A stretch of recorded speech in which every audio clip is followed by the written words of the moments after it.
বন্ধুসকল আপোনালোকে বাৰু গোলাঘাটৰ লটাৰীখনৰ টিকট লৈছে নেকি? যদিহে লৈছে তেনেহ'লে এই ভিডিঅ'টো আপোনালোকৰ বাবে বহুত জৰুৰী।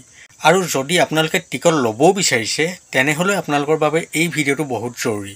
কাৰণ এতিয়া আপোনালোকে যদি গোলাঘাটৰ লটাৰীখনৰ টিকট ল'ব বিচাৰিছে তেনেহ'লে সাৱধান হৈ যাওক। এতিয়া আমি দেখিবলৈ পাইছোঁ যে কিছুমান দুষ্ট চক্ৰই বহুত অসুবিধাৰ সৃষ্টি কৰি আহিছে আমাৰ গ্ৰাহকখিনিক। মই সকলোখিনি আপোনালোকক জনাই আছোঁ। তাৰ আগতে আপোনালোক যদি মোৰ চেনেলটোত নতুনকৈ আহিছে তেনেহ'লে ছাবস্ক্ৰাইবটো কৰি লওক আৰু ভিডিঅ'টো লাইক আৰু এটা কমেণ্ট কৰিবলৈ একেবাৰে নাপাহৰিব। ভিডিঅ'টো আপোনালোকে অকণো স্কিপ নকৰাকৈ চাই যাব, তেতিয়াহে আপোনালোকে সকলোখিনি কথা গম পাব।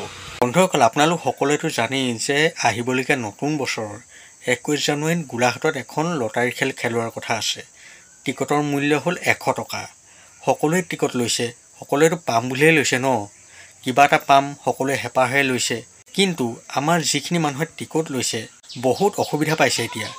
কাৰণ তেওঁলোকে বহুত এজেণ্টৰ পৰা টিকট লৈছে, অনলাইন টিকট লৈছে। মোৰ ভিউৱাৰ বহুতে কমেণ্ট কৰি মোক বহুত দিনৰ পৰা কৈ আছে মই ভিডিঅ' বনোৱা নাছিলে, কিন্তু আজি অৱশেষত এই ভিডিঅ'টো বনাবলগীয়া হ'ল।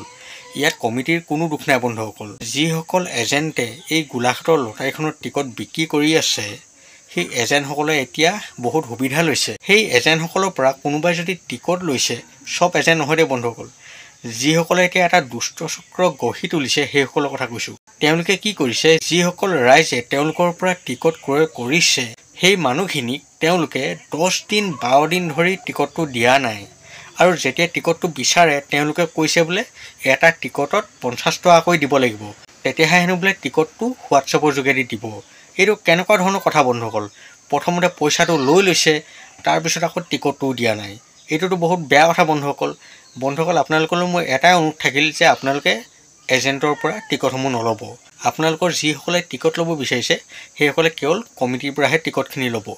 এজেণ্টৰ পৰা আপোনালোকে টিকট ল'ব পাৰিব, কিন্তু যদিহে সেই এজেণ্টজন আপোনালোকৰ বিশ্বাসী হয়, আপোনালোকে যদি চিনি পায়, তেতিয়াহে আপোনালোকে টিকটখিনি ল'ব। বন্ধুসকল, আপোনালোকেও হয়তো বহুত অসুবিধা পাই আছে। আপোনালোকে কোনে কি অসুবিধা পাই আছে আৰু কোনে কিমান টিকট লৈছে আমাক জনাব, তেতিয়াহে আপোনালোকৰ অসুবিধাখিনি আমি সমাধান কৰিব পাৰিম। গোলাঘাটত ইমান এখন ধুনীয়া খেল হ'বলৈ গৈ আছে। তিতাবৰটো আপোনালোকে দেখিছে, তিতাবৰটো বহুত ধুনীয়াকৈ সুন্দৰকৈ এই খেলখন হৈ গ'ল। কিন্তু এই গোলাঘাটৰ লটাৰীখনত যদি দুষ্ট চক্ৰই এনেকুৱা ধৰণৰ কাম কৰি থাকে তেতিয়াতো বহুত বদনাম হৈ যাব।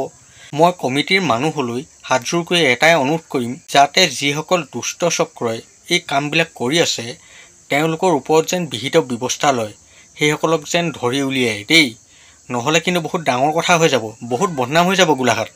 আৰু আপোনালোকৰ যদি অল আছাম লটাৰীৰ কথা কৈছোঁ, যি লটাৰীয়ে নহওক, আপোনালোকৰ যদি কিবা অসুবিধা হৈছে, আপোনালোকৰ টিকট লওঁতে যদি কিবা অসুবিধাৰ সৃষ্টি হৈছে তেনেহ'লে মোক কমেণ্ট কৰি জনাওক। মই নিশ্চয় এই ক্ষেত্ৰত সমাধান কৰিম। বন্ধুসকল, ভিডিঅ'টো আৰু বেছি দীঘলীয়া নকৰোঁ। আপোনালোকৰ মতামত জনাবলৈ কিন্তু এই ভিডিঅ'টোত একেবাৰে নাপাহৰিব।